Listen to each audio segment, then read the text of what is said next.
Robert F. Kennedy Jr. facing some tough questions around a whole host of issues around his tenure as Secretary of Health and Human Services. Kennedy was pressed on his vaccine skepticism, the spike of measles cases, and cuts to his agency's budget. NBC's Ryan Nobles has more.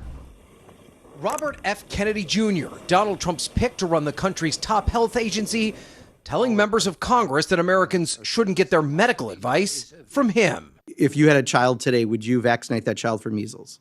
Probably for measles. What I would say is my opinions about vaccines are irrelevant.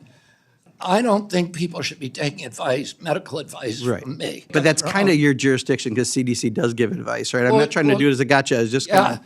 What we're going to try to do is to lay out the pros and cons. Amid a deadly rise in measles cases, Democrats repeatedly pressing Kennedy on his vaccine opinions. Are you recommending the measles vaccine or not? I am not going to just tell people everything is safe and effective if I know that there's issues.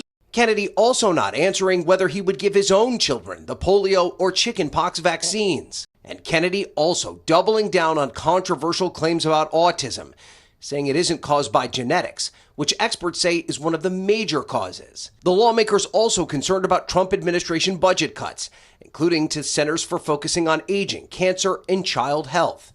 Kennedy also making the case that the agency's deep budget cuts are necessary. There are cuts that are going to be difficult, but I think the president's position is that we're spending $2 trillion that we don't have. Show me what democracy looks like. Those difficult cuts leading to angst across the country and angry protesters like Ben & Jerry's Ben Cohen interrupting his hearing. While the committee conducts its business, Capitol Police are asked to remove the individuals from the hearing room. But Kennedy also conceding that some cuts were made too quickly. So we made a couple of mistakes.